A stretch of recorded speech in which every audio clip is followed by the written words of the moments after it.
This is FanStream Sports.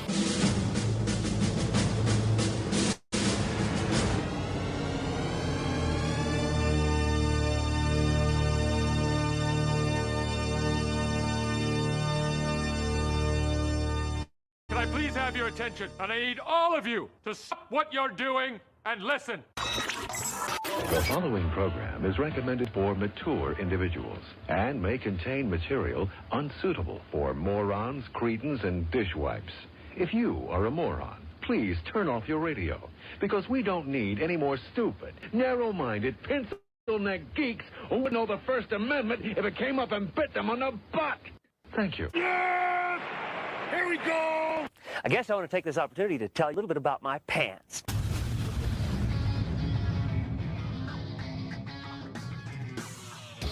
Oh, yeah. Welcome into the Colby Sapp IndyCarTim show. That show that here you are, and we're glad you're here. If you need to contact us and you are currently listening to the recorded podcast, 214-937-0569 is that FanStream Sports text line. If you are listening or watching us live, hey, man, comment down below. Get involved with the show. Give us something to give you back. That's how this shit works. Man, it's me. It's Colby Sapp, and the guy that's in there bobbing his head is one IndyCarTim. What's up, Tim? Hello, Colby. How are you today? I am doing great. Welcome to your show. You know what? It's our show, Tim. It's ours. It is our show, Colby. This is the thing we do. Look, if you're looking for what we've got on the docket tonight, not the Dockers, we don't have on slacks. No. We've got a little look inside the Cowboys depth chart, as we're going to give that a little talk, a little heave and a ho. Your Facebook birthdays, and also your good, bad, and ugly, your famous people birthdays is right after that. I've got a list involving the Olympics and fun, and then we get into Mystery Shotgun, where we talk about all things that are happening in my interest of the world, including that's what the MCU, and also maybe a little bit of wrestling talk, and also maybe a little bit of video game talk, because that's been controlling my life, admittedly. Good Lord. And news and notes. Yes. You're really going to talk about that? I'd be embarrassed if I was you. What? No, It's your video game habits recently. Dude, it's... Okay, first of all, I'm a nerd. I'm self-admitted nerd, right? And so, because of that, when I get into something that has a lot of content with it, and I can just jump in with my friends and we can all play, that's a good time. That's a real good time. Okay. So a lot of times it involves them drinking. Well, I'm not, but it gets more fun the more I have to cover up for some of the drunken issues. Well, me and the other guys that aren't drinking as much. So, But I feel like it also includes all of your time. Because you can literally do it anywhere you are at any, 24/7, and that's not right. That's not what things were built for. it is what things were built for. Oh. When I have free time, when it's my time to choose what I do, I choose as of this moment, because, first of all, before we get into it, I have a bone to pick with every one of you gamers that didn't tell me. Look, man, I've always wanted a way to play my games, my console at home, wherever I'm at, without having to carry that damn thing. Why? I was one of the guys that went out and bought you went through all the Game Boys hoping those would do it. Those really don't. They're really not the same. I mean, they're cool and whatever, but it's not really it. And went and got the PSP, the PlayStation Portable. Right. That was a fail, right? And it was, I mean, you wanted it to be. And then, of course, I got all the game emulators and tried to use them on my phone, and they never worked because your phone was never powerful enough to run the game emulator. But none of you, all my gaming friends, nobody looked at me. I mean, some of you, when I first met you, you should have said, "Hi, my name is," whatever your name is, and then said, "By the way, PlayStation Remote Play." should have been like your next words to me. I didn't know about this. I feel like everyone was trying to protect you from yourself because I didn't know about this. Because look at what has happened now. Nothing has happened, Tim. I'm perfectly happy. Colby, your life is passing you by. It's not. And not in a good way. Like, you are missing everything in life that's good. I'm not missing everything in life. You Look, don't need to play your PlayStation when you're not at home. Sure I do. Why? There are other things you can do. Enjoy life. You know what? I've done less because of this. The only one thing I've done less because of this. Played puzzle games on my phone and or watched YouTube. That's what's less now in my life. I feel like you would learn more watching YouTube. I'm watching people play video games on YouTube, dude. That's what I've always done. I don't understand that either. My kids do that, and it drives me crazy. I don't understand. Because, well, okay, all right. It's not like you're playing Cubert or whatever, dude. It's that would be better. No, it wouldn't. No, it wouldn't. And every time I hear the word Cubert, I smell pizza grease. Love Cubert. That's what I smell when I. Why? From an arcade? Yeah, from an arcade. Because everybody would have pizza grease on their hands and just slam on the machine.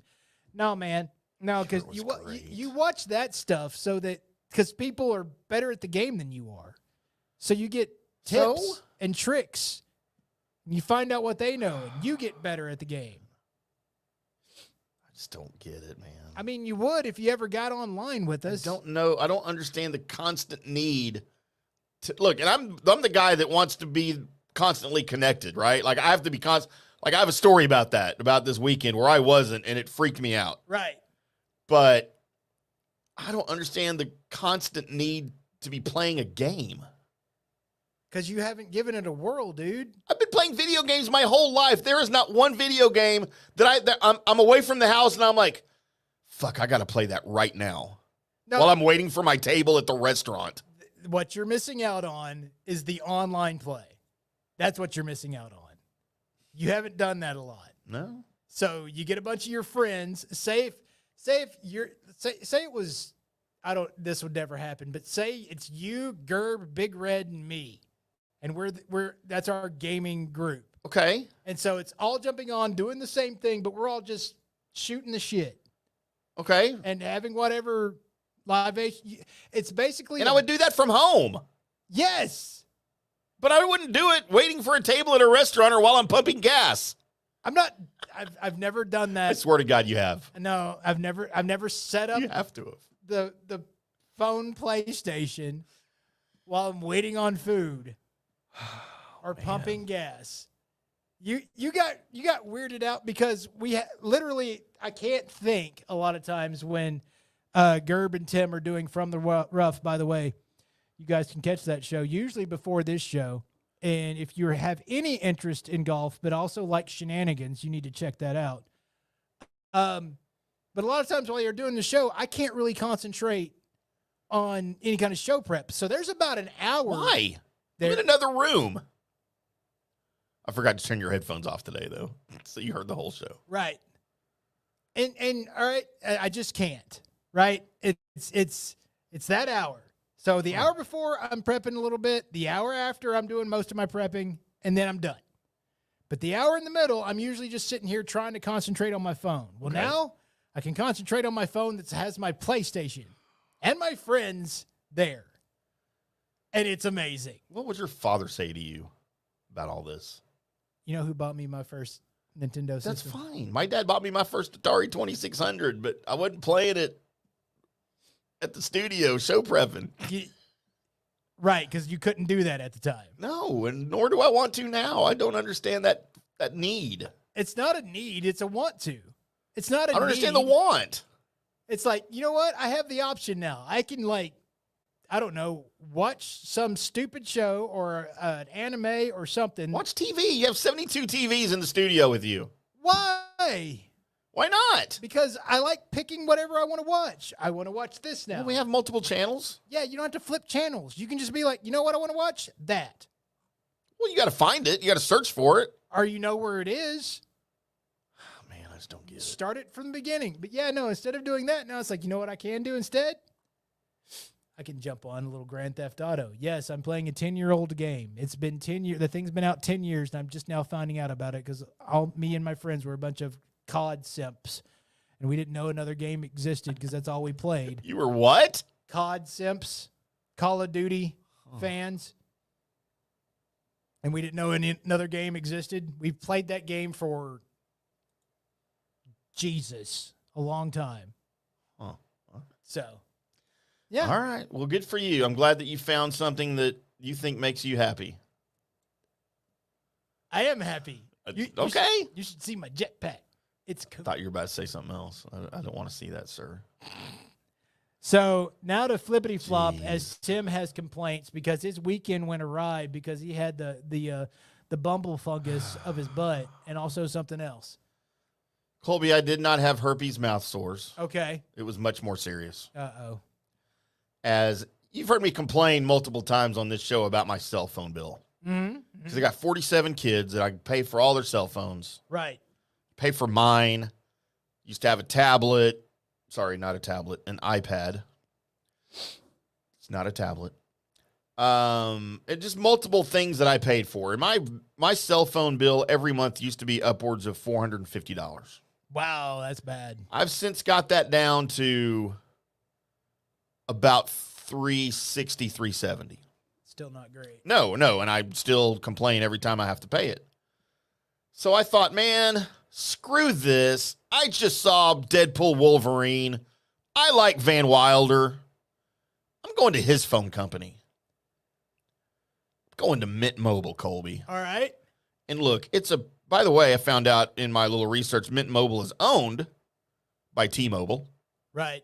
Because Ryan Reynolds and his little group sold it to T-Mobile, about a year and a half ago or so. Yes. Made him a billionaire.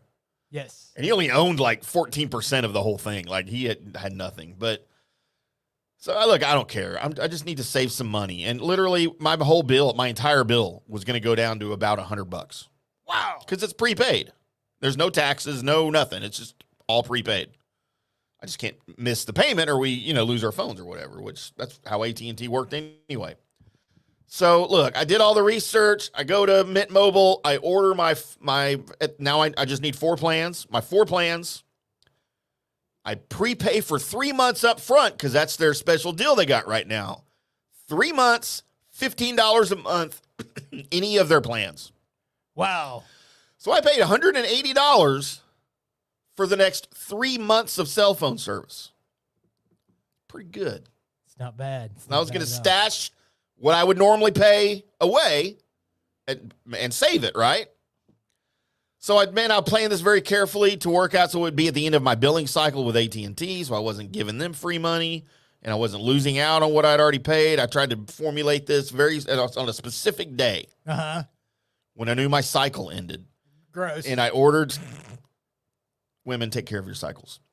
And I ordered it on mintmobile.com. I had the SIM cards all coming. They were supposed to be there at a certain day.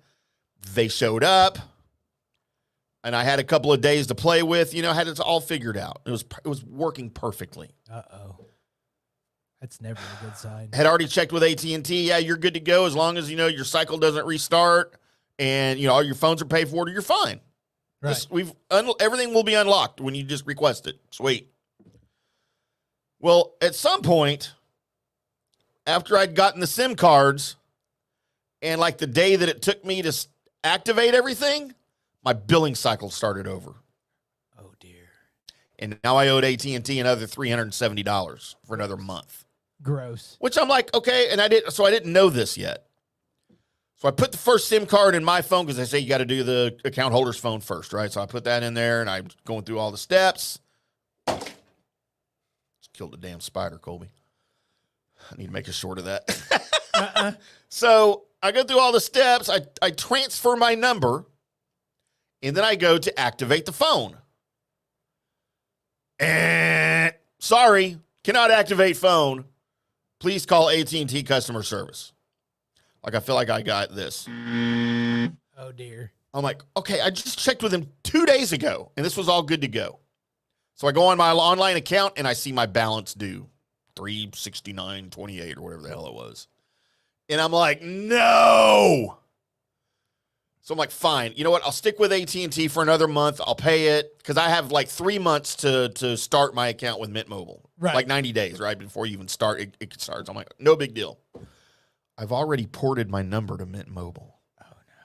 Colby, my phone no longer works. I have no phone number. I call Mint Mobile, explain the situation. And they're like, well, you have to have AT&T port it back, but you have to wait like 72 hours. We can't do that within 72 hours after you've already ported it.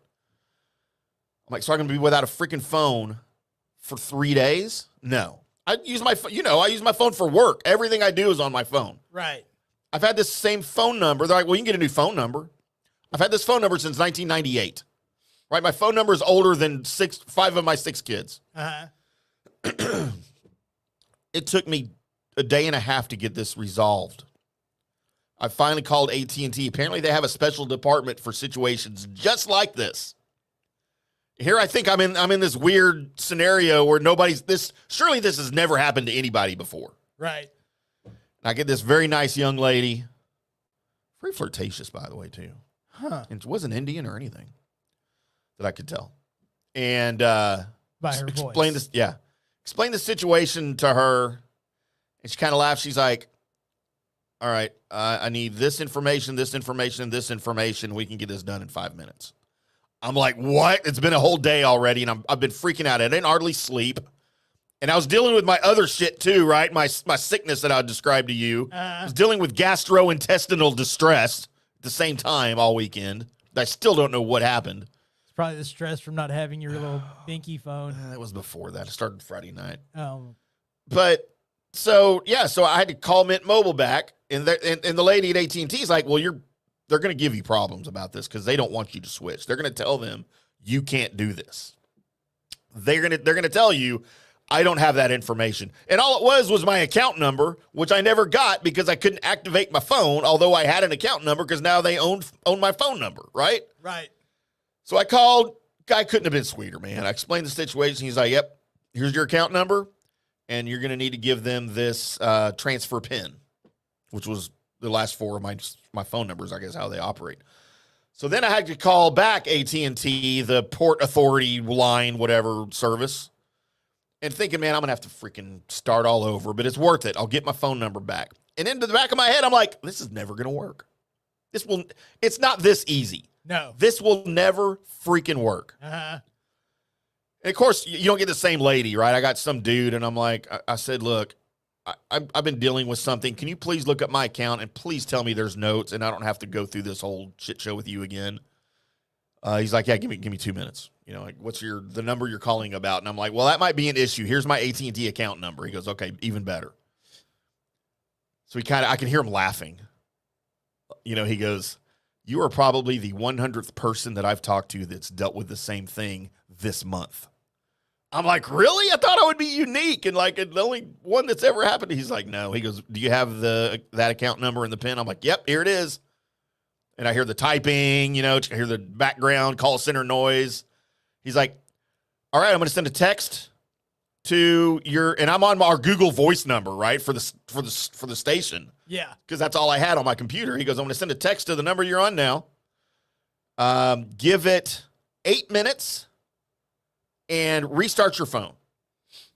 And you'll be good to go. And then you're going to want to text that number to this number that I'm giving you. And your phone will restart again, and you'll be set.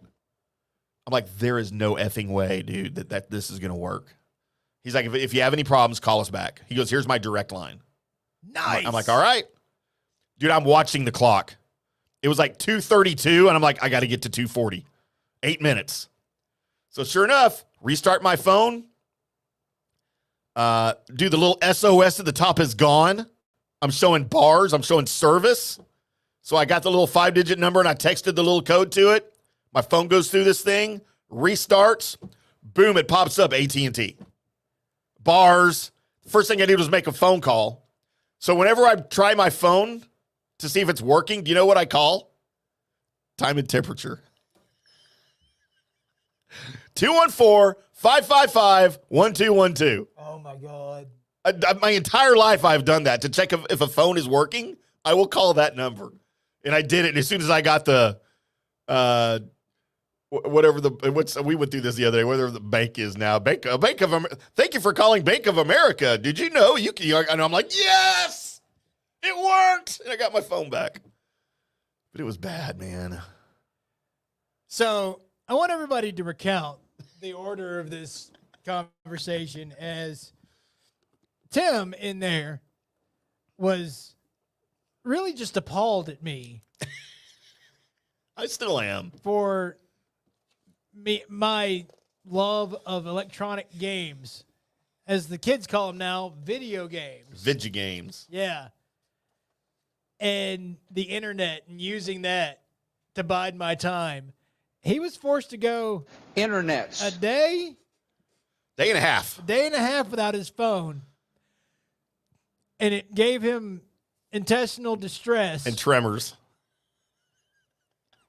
You have no room to talk, sir. Okay, look, your video games do not pay your bills. My phone helps me pay my bills. No. The video games help me not strangle people.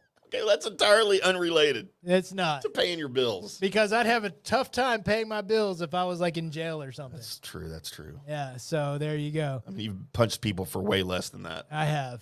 And I'm surprised you haven't been hit yet. Who says I haven't been hit? I get punched all the time, Colby. It's true.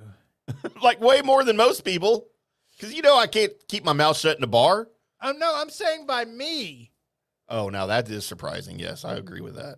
So there you go. Well, because back when we would argue so much, we'd just be drinking at the same time. And right. I'd buy you a shot and you'd forget about it. And drunk Colby's never punched somebody before, ever. Not the guy buying you shots. At least to my knowledge. Yeah, that's probably the smart version of me. Look. Good times. There's our pawpaw talk about electronics. Get off my lawn, Colby. I can't see. I got to get my glasses. Looking at you, G. Oh, gee. Now it's time to transfer into. Hey, Tim. Colby, just skip that. We don't have time. Okay. Let's get into the real meat of the show here. If there could be anything like that. There's always meat. Damn it! Why does that keep happening? It's time for the Colby Sapp IndyCarTim Sports Report, as you barely saw on that little quick flash title screen. Should I play it again? Did it not work? Our internet's just jacked right now. It's just popped up for like a half a second where you're like, I don't know what that says. You got to catch it. Yeah. Something's changing, but I don't know what it is. It's almost like one of those TikToks where the girl's like holding up the bikini or whatnot. And then it flashes off real quick. And then it flashes and you don't know what happened, but there's a bunch of guys trying to pause the damn thing. They keep replaying it, trying to pause it at the right time. Right. I've never done that. They've liked it 80 times. They don't know how. I've never done that before. I've actually never done that before. It's just not worth it. No, what I did one time, I wanted to see it so bad, I went and downloaded the video. Nuh-uh. Uh-huh. So you could pause it? So I could just do it frame by frame at that point when I got to it, and I could see what it was, and it just wasn't worth it. It was just stupid. It was disappointing. Wasn't even new Diddy. Yeah. It was just dumb. Nobody wants new Diddy, by the way. No, or old Diddy. Colby, it is Dallas Cowboys training camp time. It is. And more importantly, it is Dallas Cowboys preseason week 1 time. Woo! Against Football. those hated Los Angeles Rams of Anaheim, Los Angeles Mighty Ducks. I don't know if that's an official title. So we don't expect, a ton of starters or like Dak Prescott to play. There's still issues with contracts with CD Lamb, and I honestly, and we're not going to get into contract talk now. We'll do that probably on Monday again. But I still don't understand why everybody's making a big deal about the Micah Parsons contract. We are a year away from that even being anything significant. So let's work on CD Lamb right now, and then maybe Dak. Yep. And then let's worry about Micah at this time next year when he has no contract, or he's going into the last year of his contract. The 5th-year option for the Cowboys that they've already picked up. But so the long-awaited, for every team this time of year, the unofficial depth chart comes out. And this is significant for guys, positions like, your second or third wide receiver, some linebacker depth, and especially along the offensive line, maybe at edge on the defense, just guys that are fighting for spots, positional spots and things like that you just wonder about all through camp that you read about.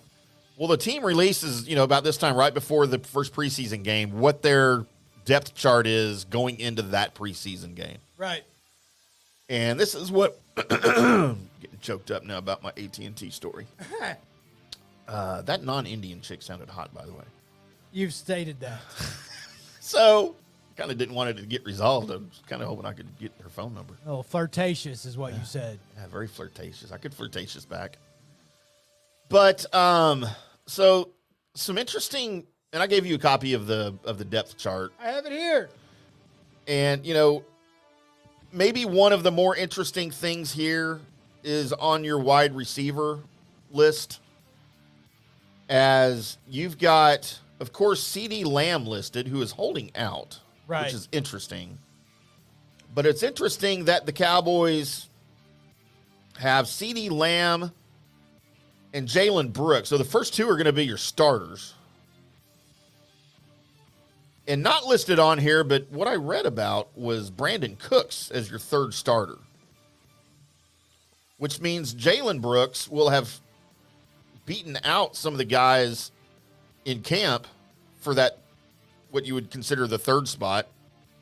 I must be reading this wrong.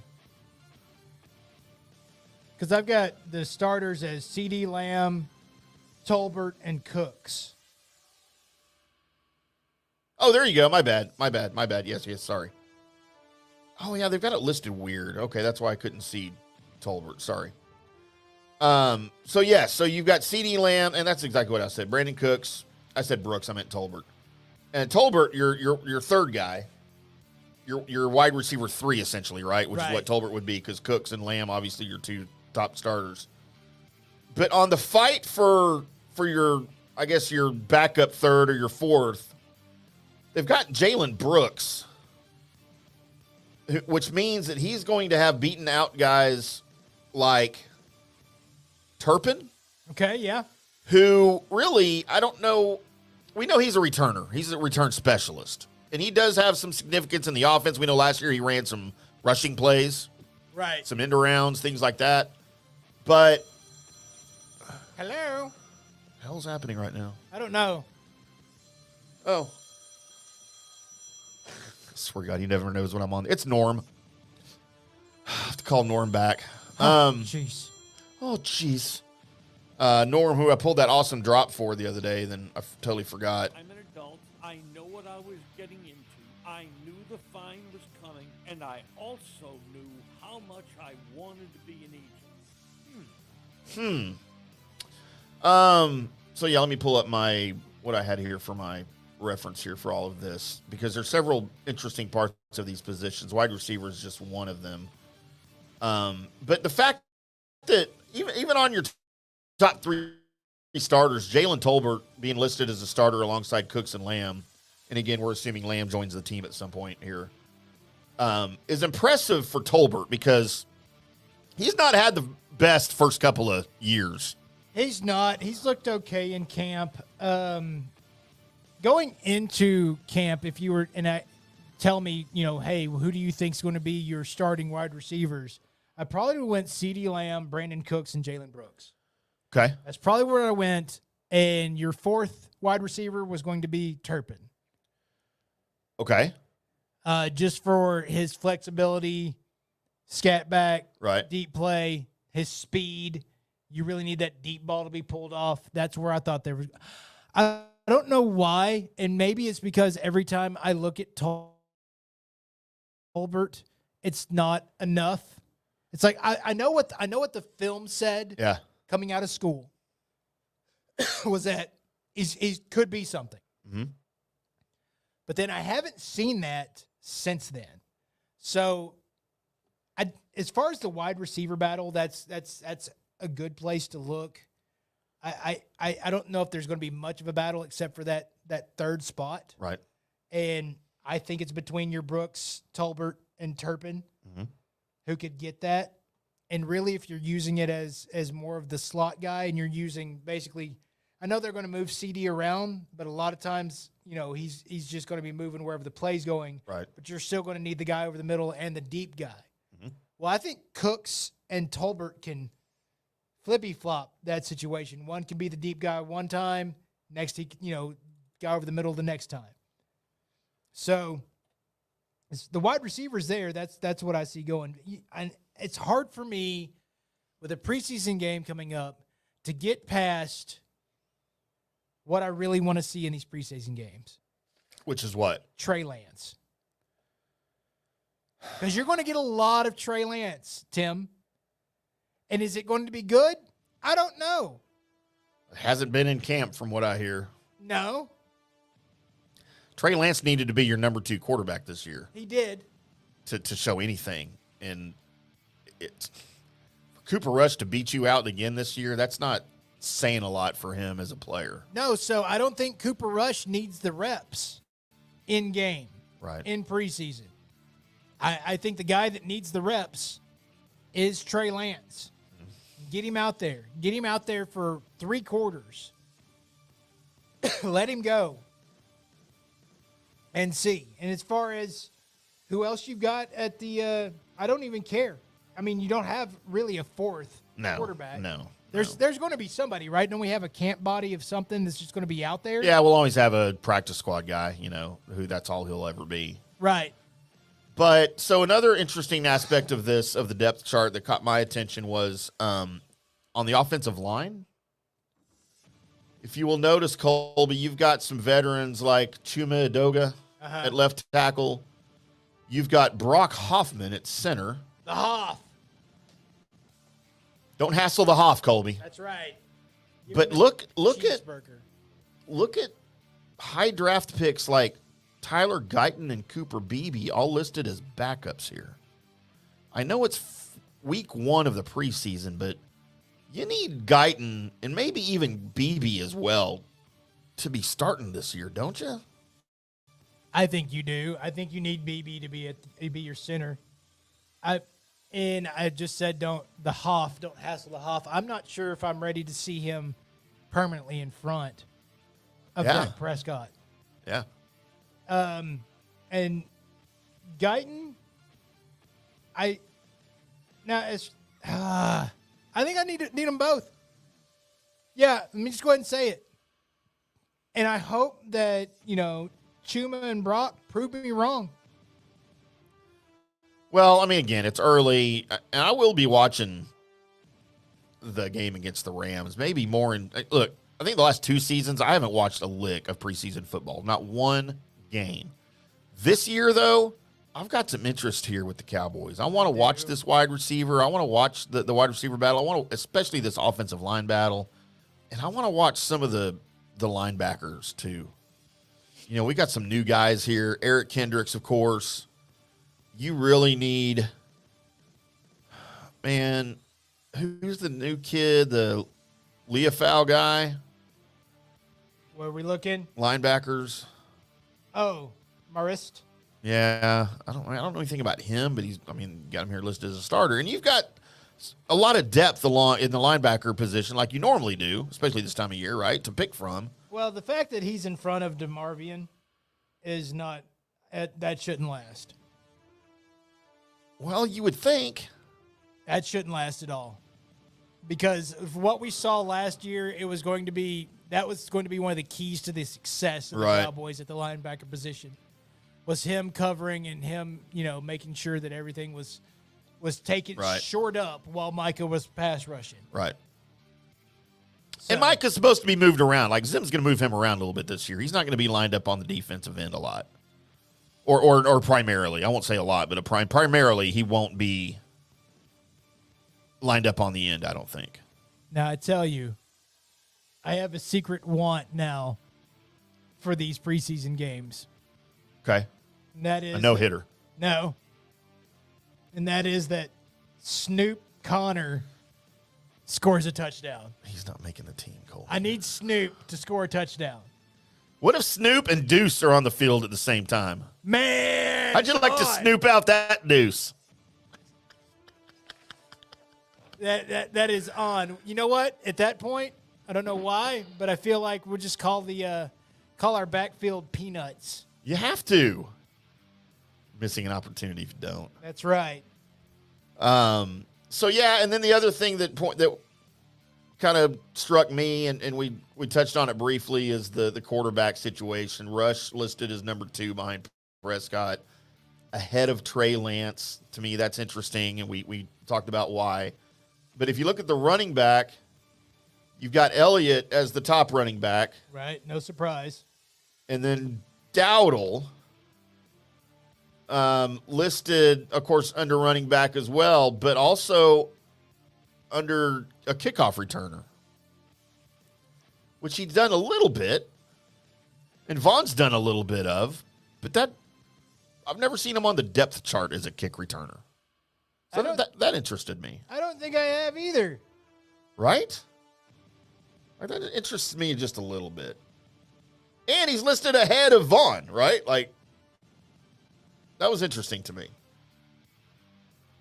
So I've got another guy that I'm now be rooting for immensely. Oh no, who's this? Sheldrick Redwine. There you go. I'm going to be rooting for Snoop and Sheldrick Redwine. Sheldrick the safety. So I want to got to play the UB40 song "Red Red Wine" right every time he does something on the field. And you know what? Yes, even though that song will get stuck in your head and it's not the greatest. Yeah, it's not my favorite from them, but it's like the first one I ever knew. But And the fact that they knew the age of the people that would like that song. UB40, that's right. That's not what that means. Uh-huh. You know what that means, right? And you know that I know what it means. Yeah, I know you know. Because I know stupid means. stuff. Yes. What does it mean? Okay, they're all from England, right? Oh, dear. They all met each other in the unemployment line at whatever little town they were in. The unemployment form is a form UB40. They named their band after their unemployment form that they were all filling out when they met. All right, then. How's that? That's not bad, right? It's not bad. I mean, everybody in England is like, that's the stupidest thing ever. That's like, wait, Colby, let's call our band 1040 EZ. Uh-huh. Taxes. But, yeah, everyone over here is like, oh, that's a cool name. I wonder where it came from. Everybody over there is like, that's the stupidest thing I've ever heard. Colby, in more Cowboys news, we have a Shedeur Sanders link now to the Dallas Cowboys. Because, of course, we do. 2025 draft. And our own Mike Fisher called BS on this story in one of his Fish for Breakfast videos earlier this week. Exclusive. Because ESPN is the one that shot this out and said, Cowboys highly interested in Shedeur Sanders as a number 1 pick in the 2025 draft. Okay, first of all, ESPN, or should I call you ESPN? Everyone's interested in Shedeur Sanders in the 2025 draft, right? They should be. If you need a quarterback, well, of course, the Cowboys have question marks there right now for that season because they don't really have any under contract. And he's Deion's kid. But the fact that the Cowboys are interested isn't news. Everyone's interested. The Cowboys aren't doing extra homework. As a matter of fact, Jerry came out, and here's the thing about Jerry. ESPN loves this, and other media outlets that aren't local love this. And he shouldn't be able to get away with it because it's tampering. Jerry Jones can go on camera and talk about players that aren't under contract with him, right? Even in the NFL. That's called tampering.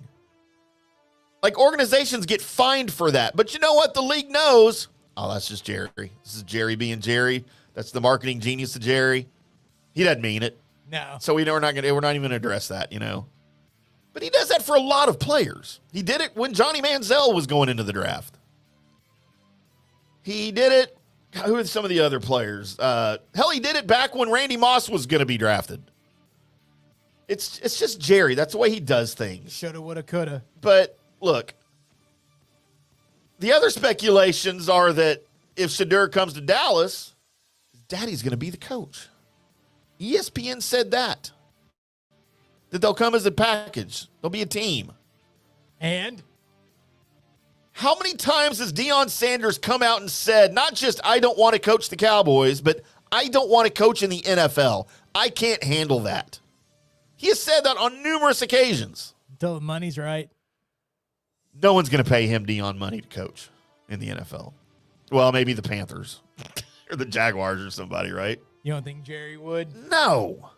You know, wait, hold Unless on. it is the last thing he does before he passes on. You don't think Jerry would? No. I think Jerry would. I don't. And I don't think Dion wants to. And I don't think the Cowboys. And look, if Shadur Sanders is that great of a draft pick, hopefully the Cowboys don't have an early enough pick to get him, right? Well, if they do have an early enough pick to get him, they might be in line for a coach. So they would kind of go hand in hand, Yeah. right? That would just be a bad situation. And I don't know how much college football you watch, especially Colorado and Jackson State, but has he ever done anything that just impressed the heck out of you? I mean, the little bit of Colorado before they hit their bumps. Very early in the season last year. Yeah. They were on fire, and I was like, whoa, wait a second. All right, then. I mean, the Heisman talk was not necessary. It was all premature, but that's all we had at the beginning of the college football season. So it's like, all right, then. Well, I mean, let's see what y'all got. September Heisman, Colby. Hey. He goes out every year. Yep. Usually doesn't win it. No, but it's not usually who wins it. So anyway, we needed to shoot all of that down because that's just ridiculous. It ain't happening. Or Bless you. bolster it and say it is going to happen. Or just holster it. Let's wait Oh, to talk about it, eh? you've never holstered it in your life. Man, I don't think I have. It's a good point by you. Uh-huh. It's a really good point by you. And that's that story. Let's move on to the next story. We have stories. Now it's time for a break, right? It is, yeah. Yeah. All right. Yeah. Waiting on you. So coming up next, we have the good, bad, and the ugly, and we also have I found a list involving the Olympics and stupid. That's all coming up on the Colby Sapp IndyCarTim show. Hello, sports fans. FanStream Sports. All right, guys, time to talk a little bit about turf life. You've seen the hats on our heads. You've been or seen the video of the studio. You've seen that the decals are all over the place. Turf Life. Man, it's the brand that salutes the consumer and industry players everywhere whose lives involve turf. What does that mean? That means if you play or have a business or, maybe you're a sports educator, you're going to be on turf at some point. So you live the turf life. So go ahead and tell everybody you live the turf life by having your Turf Life window decal or, the hat or the keychain or the something. Along that lines, just go to turflifeclub.com and become a turf head. That's what it's called when you live the turf life. You're now a turf head. And you can go join the club today, snag that window decal, or snag any other special Turf Life accessories, and go over there to that website, which is turflifeclub.com, and get your stuff and show everybody that, man, I'm all about that turf life. And then you just kind of raise your coffee mug at them and go, yeah, turf life, baby. That's what it's about. And then that's the end of the commercial. Ding. That means it's done in microwave talk. Orion Golf Management Solutions. Orion Management Solutions has tailored its service packages just like it tailors its approach to customers. Some owners need more supervision, while others need periodic assessment of their short-term and long-term strategies and programs. Orion can be called in to develop a business plan with the existing staff, or we can assist with the daily management of a facility or event. Either way, we make sure the client is satisfied and understands the direction the facility needs to go in order to achieve the owner's goals. Orion Management Solutions can help with owner assistance service solutions, daily course management, business plan development, monthly operations, or as-needed consulting services. Whatever your need, Orion Golf Management Solutions can help. Check out oriongolf.com. Introducing Star Power Smart Home Solutions, where cutting-edge technology meets effortless living. Control your entire home with just a tap on your smartphone. Adjust the lights, set the temperature, ensure your home is totally secure, all from the palm of your hand. Experience the ultimate solution in comfort and security for your family. Start by going to the website, GetStarPower.com. That's GetStarPower.com. Hi, golfers. IndyCarTim here. I want to talk to you a little bit about Golf Central Magazine. It's not just a golf magazine. It's the magazine for everything. Turf, travel, philanthropy, and lifestyle. Head over to golfcentralmag.com and check out the latest issue. Some of the regular features in Golf Central Magazine: the Golf Bachelorette of the Month, the Golf Bachelor of the Month, the Golf Cart Girl of the Month, Golf History, Grip It and Sip It. So head over to golfcentralmag.com. It's free. It's the magazine for everything: turf, travel, philanthropy, and lifestyle. Golf Central Magazine at golfcentralmag.com. We'll see you there. Hey, listeners, make sure you check out the brand new FanStream Sports in-studio text line. You can reach us during any of our live shows or 24/7 at 214-937-0569. That's 214-937-0569. Text us 24/7 day or night, and we'll reply to you and make you part of the show. Coming back at you. Now, more FanStream Sports. Welcome back to the Colby Sapp and IndyCarTim show right here on FanStream Sports. It is Wednesday, my dudes. What up? It's Hump Day. I like Hump Day, Colby. Yes, Every day should be Hump Day. but then it wouldn't be special. That's true. We just have 7 special days. Yes, So Wednesday is the only day we can have sex. that's what you used to think, right? That is what I used to think, yeah. I was dumb, Colby. I was a dumb youngin' and then a dumb oldin'. Yeah. Welcome everybody to the show. We appreciate everybody that's tuned in on Facebook, Twitter, X, on the Instagram, on both my personal channel and on the Colby Sapp IndyCarTim show Instagram channel. We're on both, Colby. Woo! I was able to pull that off. The TikTok, especially you guys, all of you watching us on TikTok, we appreciate you guys very much. And then everywhere else we are. Make sure you check out the show regularly, fanstreamsports.com. We also do the live video there every show if you'd like to catch us there, if it's easier for you to find. And also, you can hear the audio of each live show and then the catalog of recorded shows on the FanStream Sports mobile app, Colby. Technology, man. It's a good thing. Pretty soon we're going to be broadcasting to space. You know, technology enabled me to play video games during show prep. So Jeez, yeah, technology is always not a good thing, is what Colby means right there. no, I don't know. I had a great time. That's what he's trying to say, that sometimes it kicks you in the face. But all right, Colby, this is everyone's second favorite segment of the show every Monday and Wednesday here on FanStream Sports. Are you ready for this? That music means it's time for the good, the bad, and the ugly. That's that segment where I go through all the people that were born today, find the people that are famous enough to make my list, and offer them up to you guys along with me and Tim separately for us to decide who is the good person, who is the bad person, and who is the ugly person. In today's game's contestants are all these birthday people, as we start at 69 years of age. Hey, Giggle. Now, Wayne Knight, Wow, Newman. yes, is 69 years old today. Did he keep all of his weight off, or did he gain a little bit of it back? Man, I don't know if there's a current picture that I saw in the famousbirthdays.com list, but Yeah. he was there, and I was like, I know that guy. Yeah.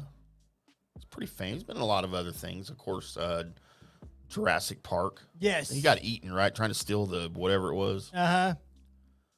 Weirdo. He made his face laugh at everybody when he thought he defeated the system. Newman. Turning 50 years old today, General Zod, also known as Wow. Michael Shannon. Oh, the new General Zod. Yes. I was going to say General Zod's a lot older than 50. Right. I think I like the original General Zod better. I did. Terrence Stamp. I mean, he was good for what that movie was, but he didn't look like Zod to me. Zod needs to look like the super overbearing, like, I'll make Superman kind of look small. Oh, really? Yeah. Yeah, And because Terrence Stamp's not an intimidating physical man. he looks like a jockey. Good day, mate. 64 years old today. Rumor has it he has a large penis. David Duchovny. Tim Ham. Oh, sorry. Wait, he's how old? 64. Wow. I like David Duchovny. Yeah, for X-Files, cool. Californication. Nah, didn't watch it. It was good. I mean, it was no X-Files for sure, but he's married to a hot too. He's still married to Taya Leone? I don't know. I think he is, man. They've been married a long time. She's a hot for sure. You don't want to get caught in one of this guy's traps because you'll probably end up having to saw an arm off. He's 82 years old today. It's Tobin Bell. He's the guy that played Saw. In case you didn't catch my reference. Who's Saw? What did you say? Who is Saw? He played Saw in what? Saul Gasol? In the movie Saw. Oh, and that's a person? Yes. Named Saw? Yes. I thought they called it that because all of the booby traps were sawing your limbs off. No. Oh, yeah, I've never seen one of those. He was like the only guy to really be, thought of in the horror world is like, well, you have Jason, you have Michael Myers, you got Freddy, and we've got to throw this Saw cat in there because he's also there. Huh, that same level. I've never seen one of those, and there is not enough money in the world for you to pay me to see one of those.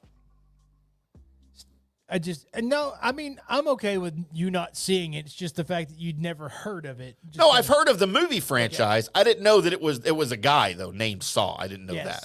Okay, we learn something here on the show new every week, Colby. Well, I do. Yeah, I was about to say. Well, you do too sometimes because you don't know things. You know what? The things that you try to force into my brain don't stay, so I don't actually learn them. Okay. Yeah, I won't know this again tomorrow after I drink tonight.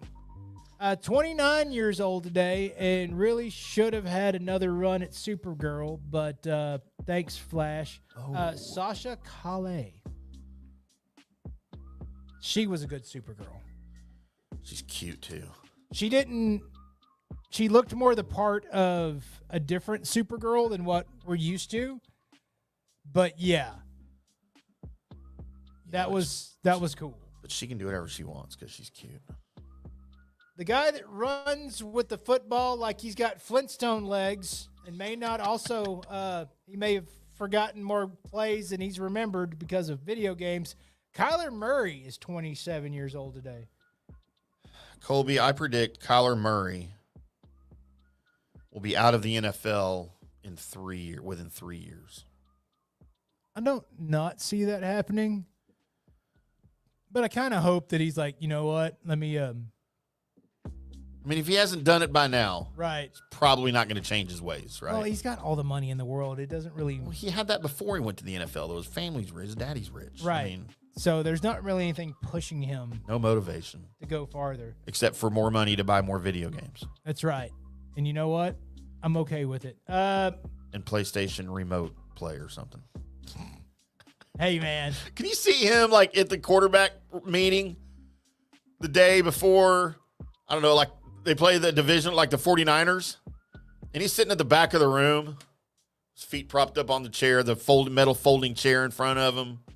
He's got his iPhone out. He's looking like he's paying attention. He's down here on Fortnite. You know what? I can totally see that. Yeah, except not the feet propped up because you got to try and hide it. So you've got to position it out in front of you underneath the chair that's in front of you. So you look like you're paying attention, but your eye level is the same as what paying attention would be. You got to get it right. I just hate to see that talent go to waste like that, man. It's a shame. Passed away in 1957? Jesus Christ. Oh, wait, that was earlier. Carl Switzer. That was funny. Otherwise known as Alfalfa. Yeah, he died early, Colby. Yeah. I believe he had a drinking problem and a drug problem. You think he had that thing sticking up in the back of his hair like his whole life? His cowlick? I think they buried him with that cowlick thing, and you know what? His hair parted like Shemp. That was part of his fame, so I don't think I'd have lost it. Like his hair parted like Shemp. Just walk out and now hold on. Gotta let me get the cowlick going. That's right. And the freckles. Yep. I think those freckles were drawn on. I don't think those were real. Of course they were. No. Nobody has freckles. I mean, they do. Those are fake. There's people that have freckles. No. Just not that blatant of freckles. Fake. I got a freckle, Colby. Want to see it? No. We going mudding? We're not. I don't remember why I put this person down. I hope you know this person. 36, right. Michael Blostein. He's 36? Yeah. Michael Blostein. Why would I? Hold on. Famous birthdays. Michael Dean. He's a comedian. Ah, that's right. That's right. I have no idea who that is. That's where, because I've run across his TikToks and he's funny. Oh, okay. He does a lot of the just going after the crowd stuff. Okay. And he's hilarious. So that's the reason why I threw him in there. All right. Well, there you go. Uh, I mean, he's no Rodney Dangerfield, but okay. Jalen Hurts is 26. That's it? That's it. He's 1 year younger than Kyler Murray. And he's just about as washed up. Not yet. His locker room might, but he's not anywhere near Kyler Murray's status. No? Did you hear the big news coming out of Pittsburgh or out of Philly today? No. Kenny Pickett might not even win the QB2 job. Oh, dear. How bad does that make the Steelers look now for picking him just because he was a hometown kid? Well, they won a couple of games with him at the helm, so that actually just, you look at that coach and you're like, good God, how many rabbits can you pull out of the hat? Not Kenny Pickett rabbits. Mike Trout turns 33 years old today. Colby, let me ask you a Mike Trout question. Okay. If he retires today, Yes. is he in the Hall of Fame? Yes. There is no way. Yes. Look at his numbers. He was- Because somebody asked me that, and I was the same way. I'm like, yep. They're like, go look at his numbers. And I did. And I was like, oh, maybe not. But maybe like- not as, I mean, maybe he's in still, but it is not the surefire unanimous that you think it's going to be off the top of your head. I don't think you could tell the story of, well, basically the years before Ohtani without saying Mike Trout. Well, in L.A., No, in but baseball. nobody knows who he is. He was the greatest player in baseball for Might those years. still be one of them. And they But, can't- dude, his numbers do not support that. And I get it. I'm with you. I'm just saying the numbers. If you're a numbers guy, I don't know if you are, but because, I mean, I look at more than that. But if you're just a numbers guy and you compare his numbers to other number guy or other guys with similar numbers, they're not in the Hall of Fame. I always look at it, not only the numbers, can you tell the story of Right. the league Yeah, rightfully so. without talking about them? Yeah. And go from, 5 years span, 10-year span, whatever. Can you tell that story Right. of the whole league without saying this guy's name? Right. And if you can, then he's not a Hall of Famer. Yeah, I agree. I mean, unless he's got through the roof numbers, right? That even though he may not pop up in the discussion, if he's in the MVP talk every year and crap like that, then, Well, if he's in, then he in should all be that, in the discussion. and then he's going to be in the discussion. I get you. Turning 37 years old today, Sidney Crosby. Sid the Kid He's 37, so he's no longer a kid. from Nova Scotia, Canada, eh? Look, as the known hockey expert on the show, Right. Sidney Crosby has his place in, however far down you want to go on the list of some of the great ones. You want to put him in the top 20, I'd be okay with that. Do not believe he belongs anywhere near the top 10, but I do recognize his place, his man, I don't even know if I want to call it greatness. I'll say importance to the game. Right. Well, he came in like a ball of fire. Mm-hmm. And with all the hype behind him, and Yeah. like other guys, like you look at Connor Bedard now, and you talk about, man, it's gonna be hard for him to live up to the hype that everyone's building for him. Or Connor McDavid up in Edmonton, everybody's like, man, everybody's touting him so high, it's gonna be really hard for him. Dude, Sidney Crosby lived up to the hype at the time, and it was high. It was. He was supposed to be the next Gretzky. Well, nobody's ever gonna be the next Gretzky. There will never be another Gretzky. The game's just entirely different now. Right. So nobody will ever match his points totals, on a personal level. But, I mean, as far as skill and impact on the game, yeah, I'll give him that. And turning 49 years old today. And yes, I would. Charlize Theron. Oh, Colby. You ever seen the movie Reindeer Games? Yes. I think that was the first time I ever saw her. And I was like, oh, who is this Scarlett Johansson look-alike. No, not to me, not the look-alike. It was like, what? Whoa. No, they're both equally hot. But by the way, Colby, David Burns chimes in on Facebook, says he's watching from Cedar Hill. What's up in the chill? Welcome from the chill to the Nord-D. I don't know what I was doing right there. What were you doing? I was trying to abbreviate North Dallas. Did I say Nord-D? You sound like you made us in Canada. We're Nordiques. Good day, mate. Oh, I'd love to be in Nordique. They were great till they became the Avalanche. So welcome to the show, David. Hope you're here for a long time. You love you long time. What? I don't know. But yeah, Charlize Theron. Yeah. She's pretty good. Colby celebrating Facebook birthdays today. What's up, Facebook? Jessica Valdez, 36. Probably should look at Facebook. Brooklyn McGuire, 38. Kimberly Romanowitz has an undisclosed age birthday. Happy birthday to you. Colby, friend of the show, friend of the fan, Josh T. Allen turns 34 today. What up? He is no doubt watching, so happy birthday to you, sir. Maggie Smith, happy birthday to you. She's somewhat of a hot, so I'll give her 2 shout-outs. Happy birthday, Maggie. Colby, David Schindler has a birthday today. Happy birthday to you at 54. Colby, a couple of days ago, since we've been out for a while, I'm going to catch up a little bit. How about the great Donovan Lewis? Whoa. At 53 back on August 5th. He put the double D in bad radio for a little bit. Donnie do. What Donnie do? How about Reggie Luthan? That's a chick. Happy birthday to you, Reggie. Sherry Martin, happy birthday to you at 55.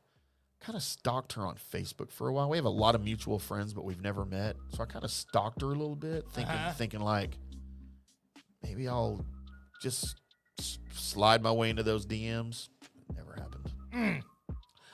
Then finally, Colby, I feel like she's one of my stepkids because me and her mom are such good buddies. I won't say her real name, but her Facebook name is Sydney Malee. Okay.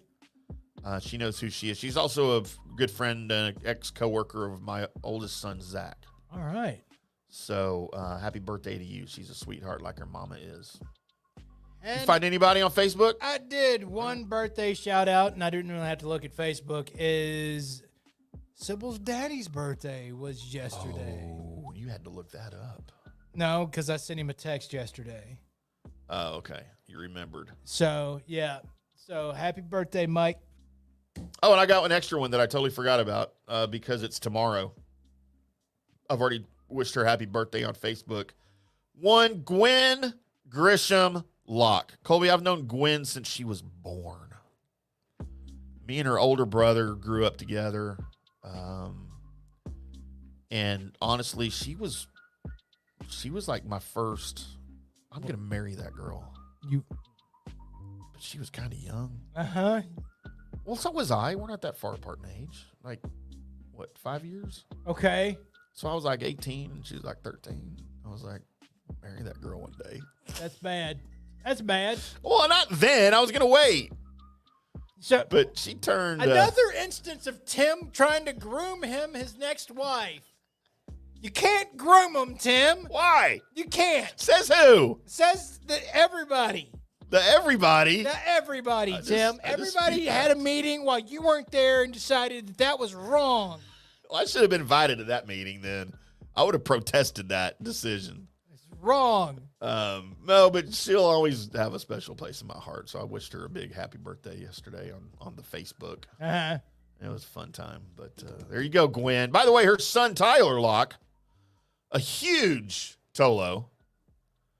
And didn't know, and like I got to know him. And of course, I remember when he was born, but his name wasn't Locke. Like she's been remarried and he was been adopted, right? So I didn't realize this was who this was when I was running the fan page earlier on, like a few years ago. And he was on the Tolo page, and he, we would talk about stuff and blah blah blah. The one day he messaged me on Facebook Messenger. He goes, "Dude, how do you know my mom?" And I'm like, oh, God, what? Who is your mom? Like, crap. Right. And he goes, Gwen Grisham. I'm like, oh, my God, you're Tyler? Like, it was like a weird moment where worlds collided, you know, and yet I knew him and her separately kind of now, but it was, and I had to explain, man, I grew up with your Uncle James and blah, blah, blah. I remember when you were born, and it was weird, but Tyler's still a big supporter of the fan, and he listens to this show as well, too, so big shout out to Tyler. What up, Tyler? All right. Might have been one of the most exciting good, bad, and ugly lists in a long time, Colby. Had quite a few people in it. So my good, man. Well, I say man. You know what? No. No contest. Right. Charlize Theron -ham. Yes. It's my good. Mm-hmm. Colby, my bad.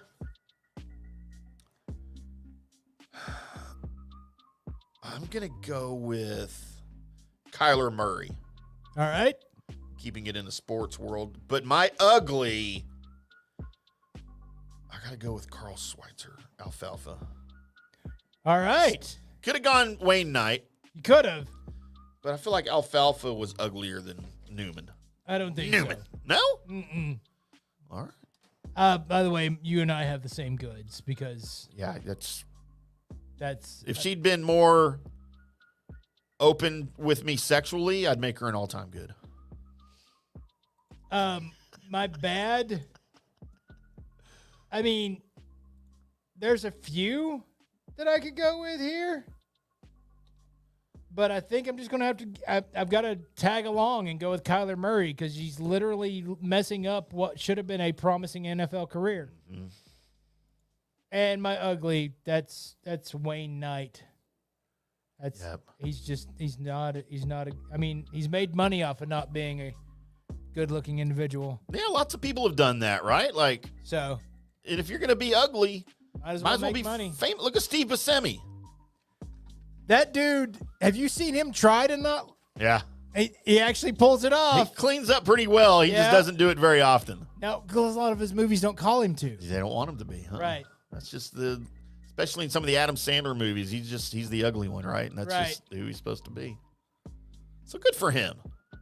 So there you go, everybody. If you had different choices, you didn't list them down below, so we don't know them. So, but if you're listening to the recorded podcast, send it to the FanStream Sports text line, 214-937-0569. You can do that, and therefore you can play along with the Good, Bad, and Ugly on the recorded podcast. That's how that works. All right. It is time. Are we transitioning? We are transitioning to the list. Gross. Oh, okay. I don't have a list intro, do I? You got something Olympic themed? You know what I can play? What's that? Because this is how I feel about the Olympics right now.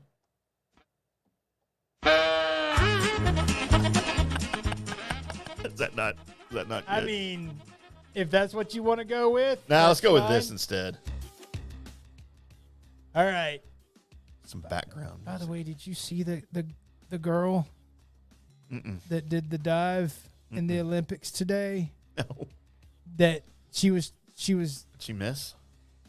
She hit her. She was doing the flippity flips, and she hit her feet on the board coming back around, and got a 0.0. Well, yeah, she hit the board. She should have got a 0. Yeah, but remember when Greg Louganis cracked his skull on the diving board? I mean, yes, that was awesome. Or as we used to refer to him as Greg Lousanis. So, I can't believe that. I mean, out of all that, you go through it, and it's your one time, and you've perfected this dive, and that's the one slip up you had or whatever. Oh, it's got to be heart-wrenching. Colby, my favorite, since you're getting into Olympic talk, my favorite thing on TikTok right now, and look, I'll pull back my TikTok curtain. Gross. Because I love the pet videos. Right, where they talk. The silly dogs, and especially the ones where the guy's doing the voiceover. Right. Rockstar or whatever his name is. Those are freaking hysterical. But just any dog or cat or animal videos to me are cute, right? Where they're doing funny things. So that's what I usually dive into at night. But my favorite thing over the last week or so that have come across my timeline on there is the ones that are labeled, I didn't quite make the U.S. Olympic team in Paris. And they're swimmers or gymnasts or whatever. And they're just the worst freaking at whatever. Like, there was a diver who literally, she went, and she's kind of a hefty lady, right? Hefty young lady. Goes up there, and she starts bouncing up and down on the diving board. You know, and you'll see even Olympians do that a couple times, right, to get their height, and then they'll go. She did it like 10 times, and then she just stopped, and she changed her mind, and she walked back and crawled back down the ladder. No. Or you've got the girls that are doing the I don't know what they call it, the high bars, you know, where they swing on their hands, you know, whatever the hell is that. You can tell I watch a lot of Olympics and gymnasts, but where they just, and it's like none of these people got hurt or they wouldn't have posted them, but like literally as they're swinging around their whole body by their hands, they'll slip and they just fly off in a random direction. Like, I was giggling right now just thinking about it, but that's my new favorite TikTok thing, Colby. I wanted to almost talk more about the pet ones. My favorite is the little dog running through the hallway, and he's just going, "Mama said it's time to go to sleep. Mama said it's time to go to sleep." And then he just hits the side of that cage where the pillow's at. Yep. Just Yep. It almost like makes it look like it was done in reverse, right? Because Right. it's just so perfect. Right. Yeah, that one's great. I see it all the time. All right. It is time for the 10 weirdest sports ever in the Olympics, according to GQ magazine. That's where I got this from, in case you're looking for this.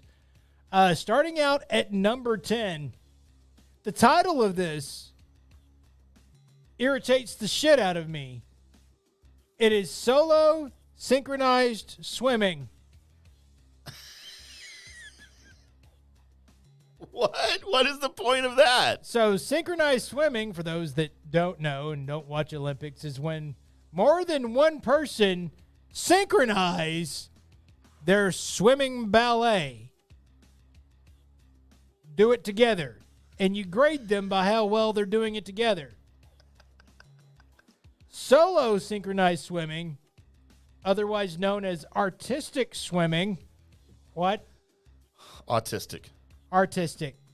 Spelled it wrong. Is itself is a bizarre inclusion in the Olympics. Why is dancing in water or indeed on a horse or on ice considered an Olympic sport, but ballroom dancing is not? Question mark. It's not a bad point by them, but still. What in the hell? So solo synchronized swimming was worthy of inclusion in 1984, 1988, and 1992. Huh. So you can go to those years and look at the Olympics, and you will see that at number 9, we have the horse long jump and the horse high jump. What? It's not the Olympian. It's the horse. Equestrian sports seem unfair. The horse does all the work, and the rider gets the trinkets and the glory. You never see a top show pony getting its wedding featured in OK. What the hell? So it has to have a rider on it while it's doing these things. Yes. How does it do a high jump? So these jumping events took place in Paris in the 1900s. Oh, God. By the way, Colby, the Paris 1900 Olympics, I believe it was the very first Olympics that allowed women. Well, And maybe horses, too. and horses too. Number 8. This happened in where's the year it happened? Will it tell me? 1904. It was the plunge for distance. So it's you jump in the water and see how deep you can go off the jump And not die? and not die. Oh, my God. So plunge for it. It was you had to dive in the pool and see how far you could drift underwater until they surfaced. Up to a maximum of a minute later, all 5 contestants were from America, and the event was won by William Dickey with a distance of 62.5 feet. God, and then he had to come up. You could only assume that he became known as Drifting Dickey by the International Olympic Committee. Oh, my God. Uh-huh. Number 7. I want to know how many people died in that event. Well, there's only 5 contestants, so... And only 4 were left. since a little bit earlier is the 3,000 meter steeplechase. So basically, and the article says maybe this is a little bit of sour grapes on my part. I am a big athletics fan, and this is a sport that Britain has as much a chance of meddling in as we do, of winning the Eurovision Song Contest anytime soon. But with its hurdles and water jump, it's basically an assault course. So it's the steeplechase is the hurdles, but behind it is like a water pit. Right. And that you've got to try and jump over to be as fast. But if you don't, you're in the water and it slows you down. Jeez. Number 6, live pigeon shooting, not clay pigeons. By the end of the event, more than 300 mangled pigeons were dead on the field. This was 1900 again, Paris. Just... I feel like the Olympics were more interesting back then. Yeah. The modern pentathlon. You know what this is? No. This event, still going today, is about as modern as cave painting. It is based upon the military requirements for a good cavalryman. And we all know how useful a cavalry is in this modern age. Participants take part in swimming, fencing, show jumping, don't know what that is, long distance running, and pistol shooting. And it's all random. You don't know what obstacle you've got next. Oh, you don't know what's coming up after you finish? Yeah. Dude.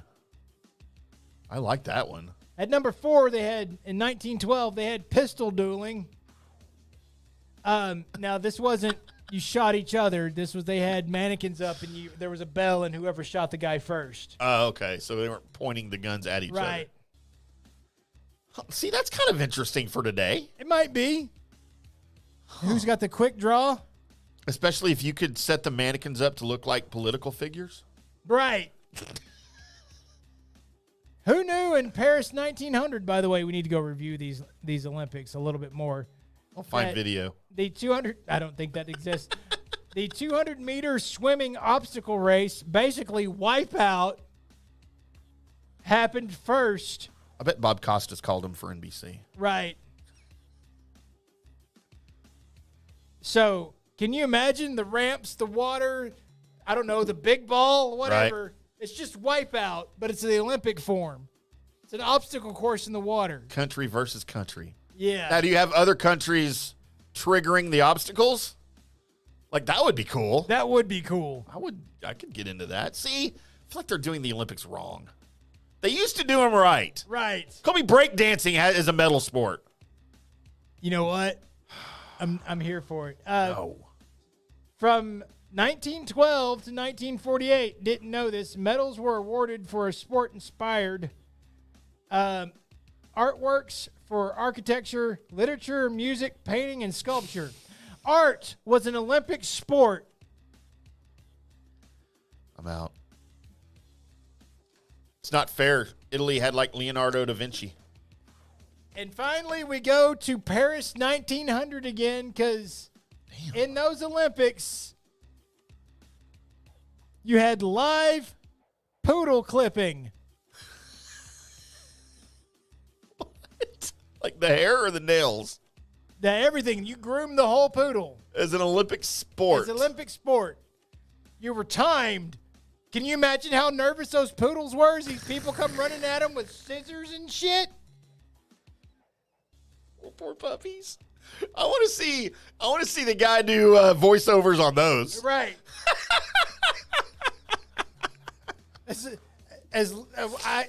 I envision them having like tape down, and you've got to start from the position, and the poodle's over there, and it's not like it's just out in the open. It's not got a harness or anything on it. You got to chase that poodle down and give it a trimming. You got to rope it. Right. Hog tie it and then trim it. It's like poodle rodeo, man.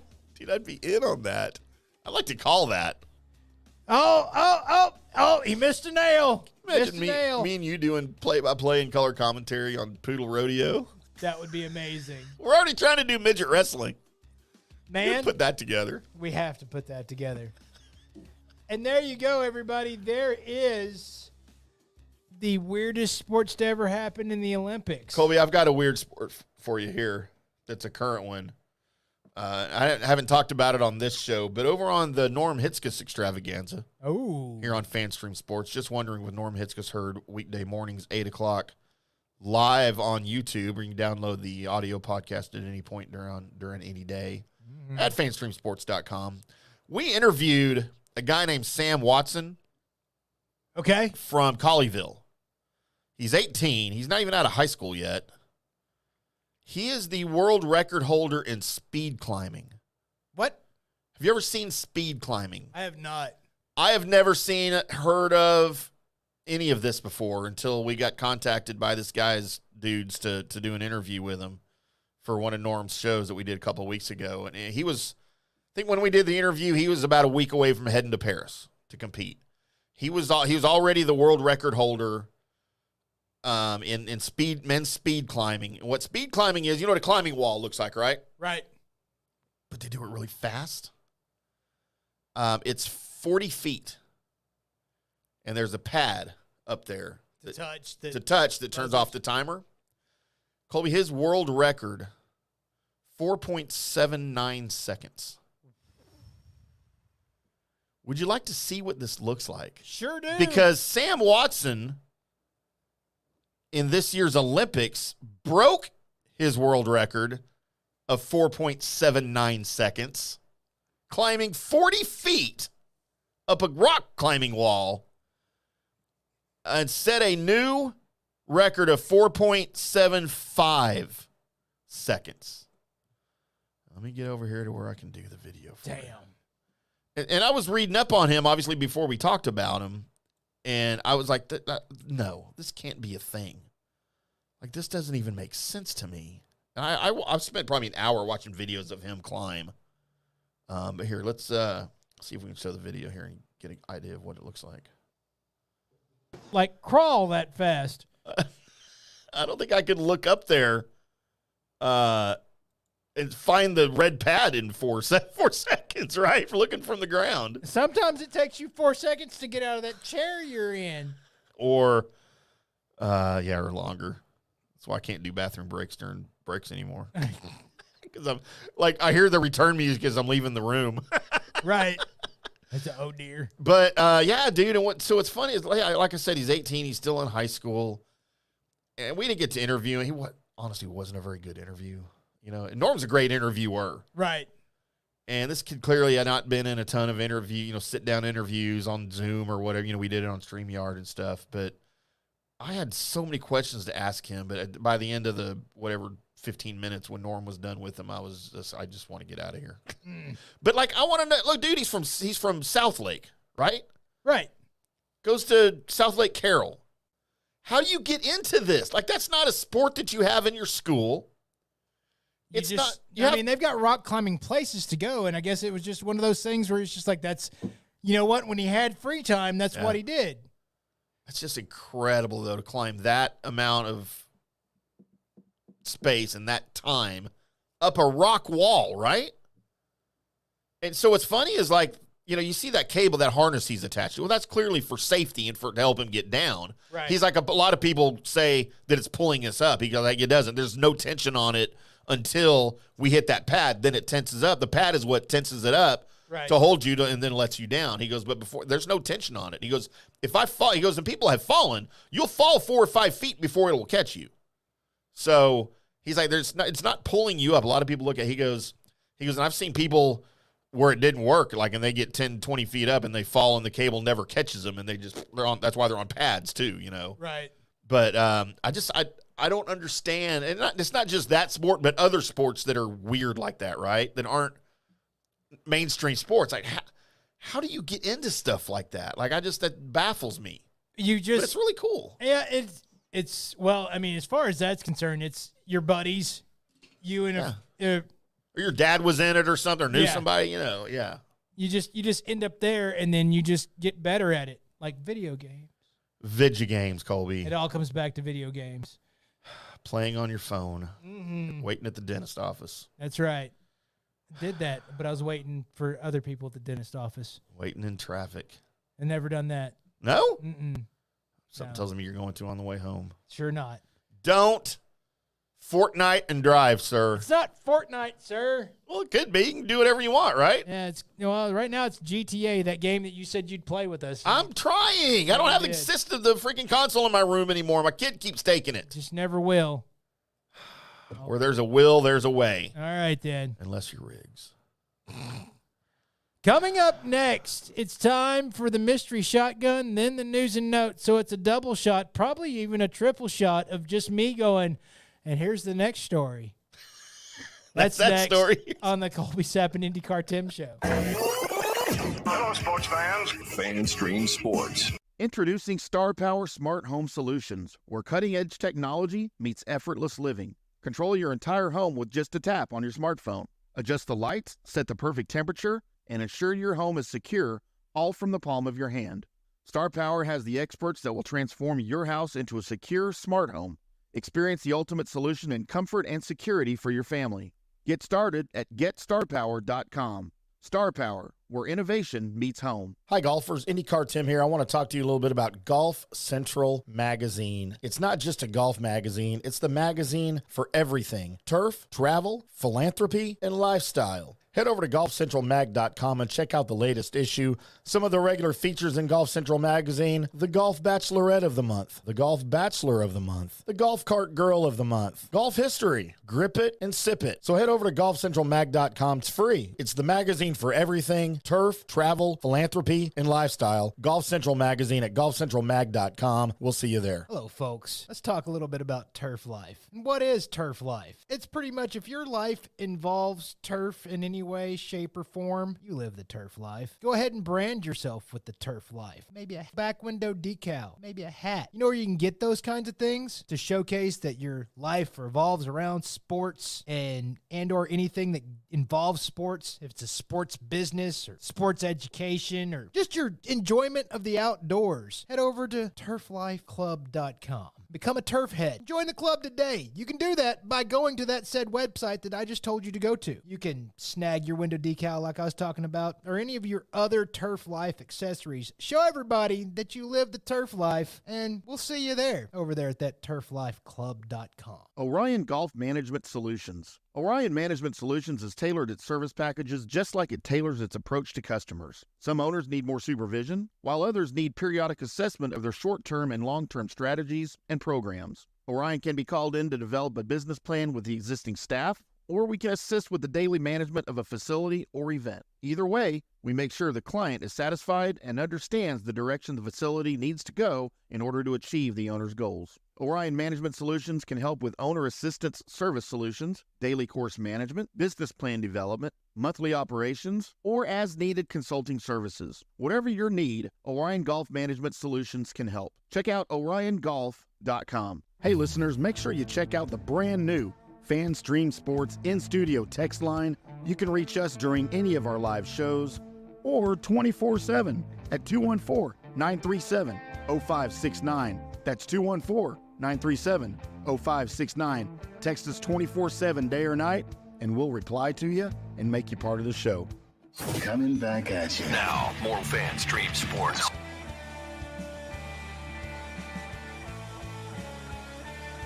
Welcome back to the Colby Sapp IndyCarTim show right here on FanStream Sports. It is Wednesday. We are wrapping things up here. Getting ready to rock in the weekend, Colby. Uh-huh. Do we still rock in the weekend on talk show stations? I mean, we can. I like the sound of that. We got to remember when October comes around to call it Rocktober, like old Redbeard on the old Q102. Texas best rock. Did you listen to Q102? I did listen to Q102. Did you listen to split time between Q102, the Zoo, and at the time KAFM 92.5? I was somewhere Z-Rock made its way. 99.1. Yeah, that was late 80s, yeah. Yeah, somewhere Z-Rock made it. Late 80s, early 90s was Z-Rock time. About the time the Zoo went off the air, I think in 90 or 89 or something. Sad day in my life, Colby. Z-Rock had a little bit heavier music. Oh, it was your heavy metal at the time. They played the heavy stuff that nobody else would play. Like even the rock stations didn't play it. Right. But yeah, man, that's like me some rock music, Colby. Yep. Might hit some rock music on the way. Well, it is time for everyone's third favorite segment on the show. And of course, all of their favorite segments belong to Colby. I'm not going to lie. Nobody likes What Day Is It anymore, apparently. I'm having to take my shirt off to get viewers. Wow. Hey, I will sell my body. We all know this. But, Colby, are you ready? I am ready. Oh, yeah. Welcome in to Colby Sapp's Mystery Shotgun. I am your host, Colby Sapp, along with Pod Racer Tim. It's time to get into a little bit of that is Marvel and MCU news, as the Deadpool and Wolverine movie is pretty much revitalized like we told you it would almost a year ago, that it was going to bring the MCU back. And we've been telling you for a while that this was going to basically refocus the plot line of the MCU too and really give it a direction, which I don't know if you noticed when you saw it, but that's what it did with the TVA and the timelines and what happened in Loki and all that kind of drug into the same show and bringing everything together and kind of letting you know about, your actual beings in each universe that hold the damn thing together. And Wolverine is one of those that holds it together and ends up saving the day and what have you.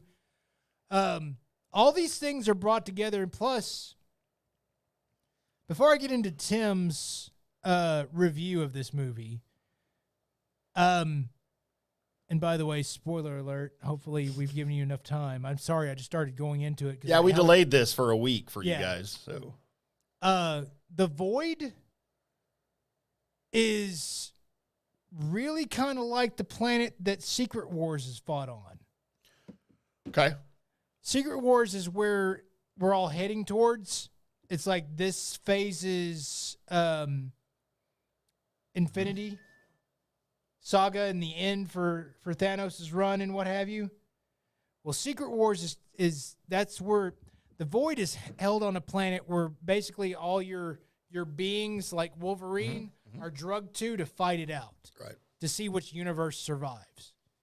So, with all that being said, this is now the move into, as far as the movie's concerned, that's can we give it 2 A pluses? Is a plus plus? It was just so much fan service, and it was just great. I told you it was going to be good. You did. I never doubted you. You did. No, I didn't doubt you. I knew it would be good. I just told you I don't have the same history with these characters that you do, and I just didn't really understand what all the hubbub was about, for lack of a better word. So, Tim, before I get into more of my nerd out situation, you went and saw the Deadpool Wolverine opening night, and me and the Eli went. You walked into this thing and you were just kind of ready to not be impressed, or no, that's not accurate. I mean, look, I enjoyed the Deadpool movies, right? Right. For what they are. I'm number one, I'm a Ryan Reynolds fan. He'll always be Van Wilder to me, because that's the first place I ever saw him. Okay. So it's when I think Ryan Reynolds, I don't think Deadpool or the dude from The Proposal. By the way, that was a great reference. I think Van Wilder, right? Okay. So that's why the Van Wilder thing was so funny when that, as part of the movie. But I was expecting to be entertained. Like, I knew I would like the movie, right? And I was with my son who wanted to see it really bad, and we had bought tickets the day before, picked out our seats. And by the way, I told you, when I picked out our seats online, they were like 2 of the last seats. Everything looked sold out. Colby, you know how many people were in the theater with us? There are 5 other people in the theater with us. Huh. Out of a sold-out theater. Now, we saw the 3:30 in the afternoon Friday right edition, which saved me apparently $10 a ticket And our matinee tickets were still like $11. So ridiculous movies these days. But, you know, I knew I would enjoy it, and we had eaten on the way, so I wouldn't get raped for movie theater food. Okay. We paid $7 for a Dr. Pepper that we split. So ridiculous. But, you know, and then the opening scene comes along, and it is what it is with NSYNC and the TVA. And I didn't even know the TVA were going to be in this movie. I had no idea what this movie was about other than that it was Wolverine and it was Deadpool. And again, like I told you, I don't know the history of these two characters. I don't know anything about them. I'm like, how are they going to work these two guys in together, right? But I know from you that these guys have been mortal enemies for a long time in the comics, right? And so this was a matchup everybody'd been waiting for and everybody's been looking for. So I kind of got it. I just, not to the extent, right? But by the way, you were thinking of my reference to Hulk. Yes, they've been in the comic books together, but the Hulk is the one that they can't wait for Wolverine to fight. Well, but see, I didn't know that until like just now. Like okay. I thought the Deadpool and Wolverine thing, they've been a pairing for a long time, right? Yeah, they've been. Okay. It's one of Deadpool's. Well, we won't get into it, but yeah, you're right. Okay. And that's literally all I knew. But of course, going into it, you know, it's Deadpool, so of course it's gonna be great. And I like Hugh Jackman as Wolverine. Literally don't know anything else that he's ever been in other than like Les Miserables or whatever that I never saw. But but I like Hugh Jackman. He's great. So I knew I would like the movie. Had no idea what the plot was going to be about. Didn't know the TVA was going to be in it. Like I'm really glad I kept up with all of those other shows, right? Like Loki. So I know what the hell the TVA is, and some of those cameos, you know, that were in it were kind of a kick. But no, dude, as the movie went on, of course I was into it because it was entertaining. That's all I've ever asked for from a movie or a TV show. Entertain me. Mm-hmm. You know, and I got a lot of the references, probably more than you think I would have. I did get a lot of the references. I'm sure there's a ton more that went over my head that I didn't get. I have to watch it again in order to be able to get more because I know I missed all of them. Probably so, because you were so into what was happening at the right in the movie. You know, if we're gonna get into spoilers, you know, I think this is out there now, but maybe the coolest thing that I saw was the Chris Evans cameo. When he wasn't who you thought he was gonna be, which I thought was even a greater twist. And the constant, you know, and then the reference when he died as Johnny Storm was the sidebar that Deadpool said he was killing our budget, right? Like they had to get him out of there because he was killing the budget. And then one of my other favorite references was the multiple times that Deadpool kept saying to Wolverine, "You're going to play this character till you're 80." Yes, he did that 2 or 3 times. I told you till you're 80. But all the cameos of the superheroes and everything I just thought it was great, man. It was great. I did not expect to see Blade. That was, you know what? And that was a shot that he said. There's been only one Blade, and there'll only ever be one Blade. Yeah. Because they're making a new Blade movie with a new Blade. Yeah. You know what? It's having trouble being produced. They're having trouble. Because it's not Wesley Snipes, who's 70 years old now? No, the director and the way they want to go with the movie keeps changing. So they keep changing directors. And so it's like we've been hearing for like the past 6 or 7 years that movie was going to come out. Right. And they can't even get to filming it. That's funny. Yeah, that makes that reference even more important for him then too. But no, I thought it was great, man. I got no complaints.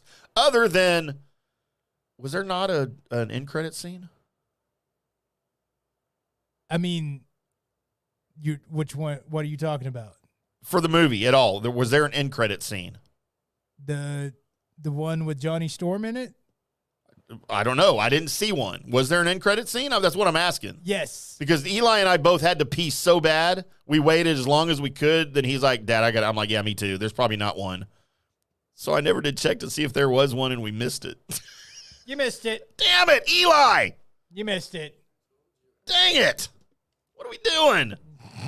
Not gonna go find it. I'm not even going to tell you what it is. No, we'll go find it when we get home. Because it draws a lot of the references in from the whole entire movie together. We should have waited. Should have just peed under my chair. Wasn't anybody there anyway.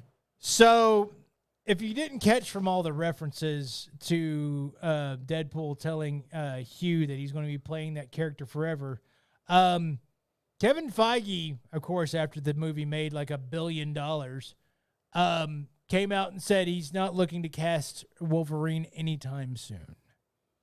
Good. Now, we already knew that we were going to see Wolverine in as Hugh Jackman's Wolverine in the last two, in the Secret Wars, and then the Doctor Doom, Doomsday situation. They're going to have him there for that group. The fact that they're going to have more Deadpool Wolverine movies is also a thing that's going to happen. Right, which we could tell from the end of this movie. Yes. Yeah. They're going to add in more characters. Mm-hmm. There's going to be a Deadpool Spider-Man and Wolverine movie. Okay. Which we don't know which Spider-Man it's going to be. Maybe it'll be a new one. But I imagine if you're going to have the old guys playing the parts, you're probably going to go after Maguire. Mm-hmm. Jerry Maguire. So that would be my guess. And also, there's probably going to be a little bit more Deadpool, Hulk, Wolverine, Hulk situation going on. So yeah, and you talked about the Hulk thing, but we're probably talking about Professor Hulk, right? No, it'll end up being Savage Hulk. Will it? Okay. Yeah. I'm not a fan of the Professor Hulk. The Banner Hulk is nobody's true favorite, except for when it's like you need the strength, but you also need him to think out a situation. Like you don't have Tony Stark, or you don't have any of the brains, and you need a brain. So the fact that your brain guy is also can just like go flip over a tank, right, is a pretty good thing. So I need She-Hulk in some of these. May never get to see her again. No, may never get to see her again. Buddy. Damn it! Fix it, Colby. Fix it. Well, I watched She-Hulk and thought it was great. So did I. We talked about it. There was a lot of people out there that watched it and thought it was piss poor. I don't understand those people. I don't either. In fact, Megan Thee Stallion was in it, Colby. Yeah. How about this? How about y'all go watch The Acolyte and come back and tell me what piss poor is? It was also entertaining. It was not. It's Kevin Hagelin coined the phrase hate watching something. Right, and that's what you were doing. And through past episode 2, I was hate watching this sumbitch. Episode 1, I was like, okay, all right, fine. Episode 2, on. This sucks. You did. You hated it from the first episode. I was episode 2. From first episode, I'm like, I'm going to give it another one. Yeah, you were unhappy, though, after episode 1. Yes. You already knew. I'm going to give it another one. Colby, I might go back and watch it again. You shouldn't. I did enjoy, by the way, moving on from that, I did enjoy over the weekend a little WWE SummerSlam, the return of Roman Reigns. That was kick-ass. He cut all his hair off? That was, no. Oh, he didn't? I thought I saw pictures of him with short hair. Maybe he did, but I didn't notice. Oh, well, I'm sure you'd notice. But yeah, just the whole swerve of him coming in and hitting the bad guy, that was really awesome. LA Knight won a title. All right. I mean, there was a lot of titles that changed hands. The whole show was amazing. But, by the way, they didn't address it last night on Raw, I don't think, or Monday on Raw, because I may have been playing a lot more GTA than I was staring at the wrestling. But LA Knight winning the title, but also Logan Paul's foot might have been under the ropes when he was counted out. So we'll see if there's a swerve coming. Controversy. And finally, on all of that, yeah, by the way, SummerSlam was awesome. Deadpool Wolverine was awesome. We've got a lot more Fantastic Four and such news coming up. But Acolyte was awesome. It was not. Acolyte sucked. I'm going to make an offer out there to you guys. I know it's a 10-year-old game, but if any of you are into playing Grand Theft Auto and you would like to play, maybe possibly with Tim, but most likely just with me because he never gets on. I'm trying. New to this, Colby. There is a crew that we've got together that you can go sign up for at Rockstar Games. That's the Skull Effers. That's right. That's what we're called. Come join the crew. Come play with us. We'll set up. We'll set up a Discord and everything like that for all our gamers out there. That's what we'll do. Wait, what? So that it's a group chat for just gamers. Can't just text chat? Don't talk. Just don't talk. All right, you're gonna have to teach me what that is. Yeah, just don't talk. Okay. We'll get you in there, even though you won't do anything with it. Probably not. Wait, do I need a headset or not? No, not for this. It's just typing on your computer. It's a message server that we can just chat with gamers. Oh, but not while you're playing the game. No. Oh, okay. But for the game, do I need a headset? Yes. Okay. I'm going to be good, Colby. Use all the cheat codes. Well, you can't online. Why? You can't use cheat codes online. Like they won't work or you're not allowed to? They won't work. So I can't pick up my phone and dial 1-866-587-9999 or whatever it is and get all my weapons and ammo. No. Well, then how do you play the game? You grind it out. You buy the weapons. Sounds hard. All right, I'm in, though.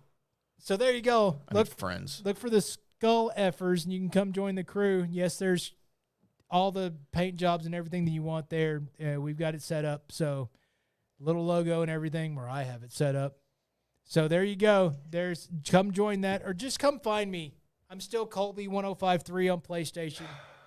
Might be Colby 1053 again anyway. We could find out. We could sure find out. So there you go. There's Mystery Shotgun, everybody. And maybe one of the best ever, because it was Deadpool and Wolverine. Dude, still amazing. I might have to watch it again, too. It's worth a rewatch, that's for sure. It's worth a rewatch. All right. Are you ready for America's fourth favorite segment on the Colby Sapp and IndyCarTim show? I am ready. As we get into this, boys and girls. Thank you, Tim. Thank you, me. Thank you, you, for making us sound good. News and Notes is where I search the World Wide Web for the weird. Internets. And by God, I found it. Let's go to Douglas County. This is in Oregon, or Oregon. Christian McCaffrey. As a woman in a bakery van who allegedly lit a cigarette while using a hose to siphon gas out of a U-Haul vehicle last week is charged with second-degree arson. Arson? After at least one and possibly two U-Haul vehicles were destroyed by the fire. The fire hit it so hard they can't make out if it was one or two of them. Wow. This lady sucking on the gas hose, cigarette. Gas hose, cigarette. And she lived. She made it. Of course she did. The fact that this person exists in the world, I've seen a lot of videos, but this person, what the hell? Look, some people have a death wish on their own person, and that's fine. You're allowed to do that. But when you have a death wish and you're around other people that you can also harm, that's no bueno. I can't imagine, like, rolling up in my car and looking over at the U-Haul lot and seeing a lady with a hose siphoning gas and also smoking this. I can't. Man. I can't. And you used to smoke, and you can't understand that, right? I can't imagine. No, but just the knowledge of gasoline, fire stick, right? Jeez. That's bad. That's real bad. So, yeah. And also, again, one, possibly two, the fire hit it so hard, they can't make out if it's one or it's possibly two. Dude, that's redonkulous. Let's go to Des Moines, where the birthplace of my sainted mother, Colby. Man is arrested after running naked through downtown Des Moines, hijacking a car. Been there. So, you're in your car. You're in Des Moines. Mm-hmm. And you look in the side view mirror, and there's a running dangle heading at you that opens your door, yanks you out, and jumps in and takes off with your car. Holy shnikes. Because that's what hijacking a car is, right? Yeah. He didn't steal a car. Uh-huh. He hijacked a car. I mean, I'm sure having somebody's, droop stick running at you all out there for everybody to see is probably going to cause you to go, what the, and maybe give you pause for a little bit. But as soon as the naked man touches my shoulder We going mudding, Colby? No. That guy's not going to be standing next to my car very long. I think I'm either gone or he's getting launched. One of the two. Man. But that must have been utter surprise. Just, can you imagine the person being on the phone? This is my other. Hey. Sorry, there's a naked guy running up to the. He just threw me in the road. He just stole our car, Sam. Wow. I can't imagine. What city was that? Des Moines. That's right. Yeah. Let's go to the Daily Star where they have science. So, and this is over in the UK where this guy's from, as there's a couple of, I don't know, what do you call them, animalists or whatever. Like animal rights activists? No, they're like scientists for like pets. Oh, okay. As they have now discovered that pet owners' farts are turning cats and dogs into nervous wrecks. Oh, my God. So apparently, pet owners who fart are turning their...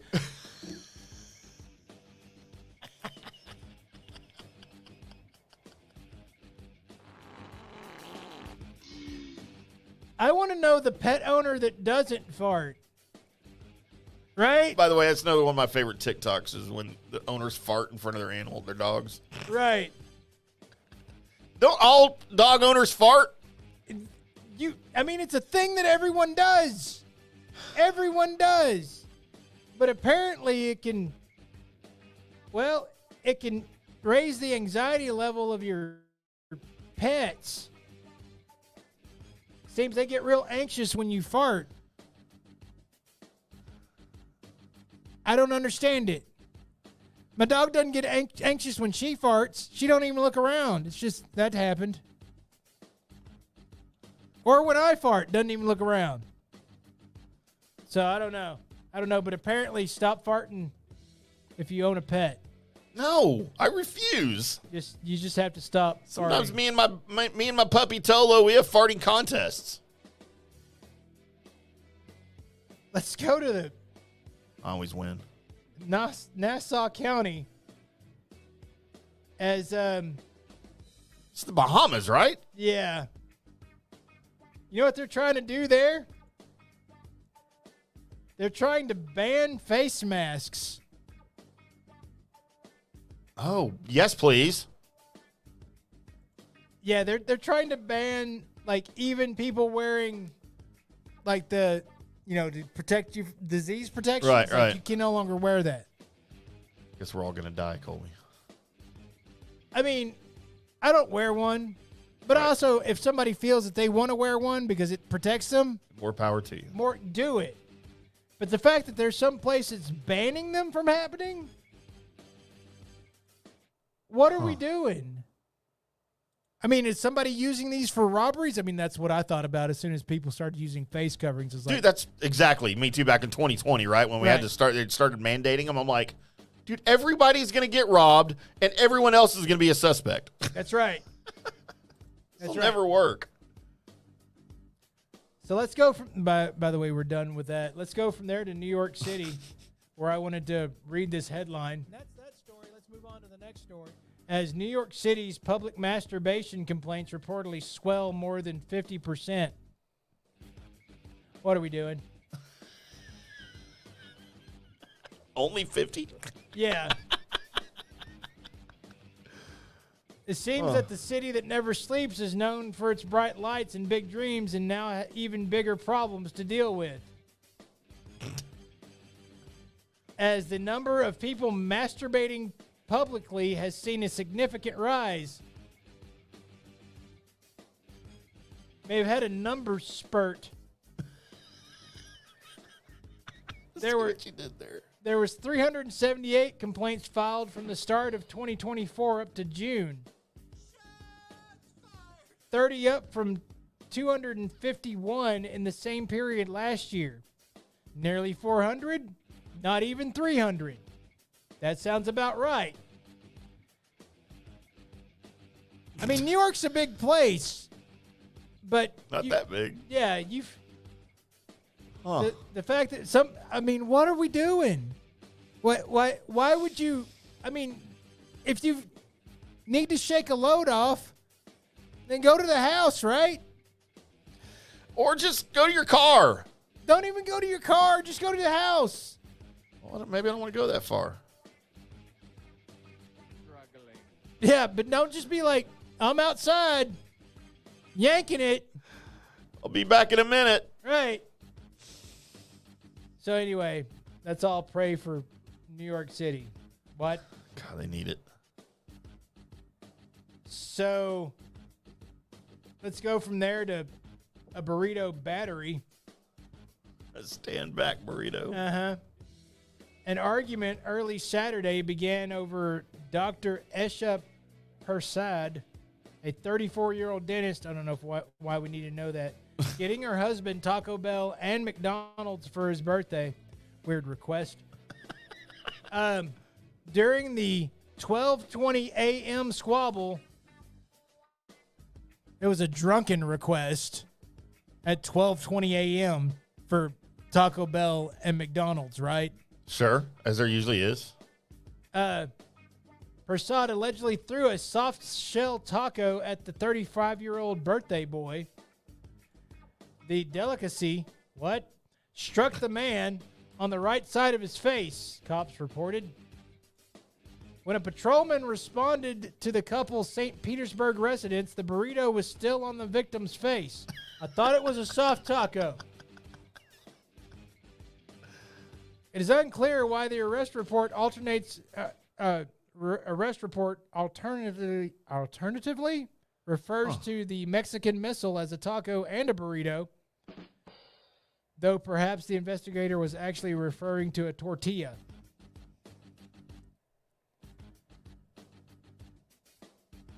Why is the dude still wearing the burrito/taco after they make it back home? Is he trying to show the cops, look Evidence, what Colby. she did? It's evidence. Do you have to tilt your head to keep it on there? What are you doing? It's evidence. Is the drive home was literally the same thing that Shaq used to do in order to be able to eat the double-decker taco, right? Didn't we have a story where a chick killed a dude with a sandwich? Yes. It's a deadly weapon. He had to preserve the evidence.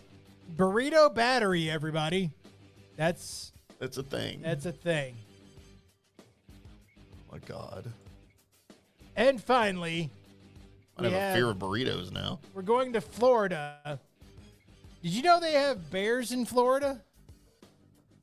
Don't they have everything in Florida? They're half alligator, half bears now? Yeah. So we're Mary Esther, Florida. As a neighbor was outside in his yard, his fenced off area, and he noticed that there was a bear. Colby, I'm going to start calling my crotch that. My fenced off area.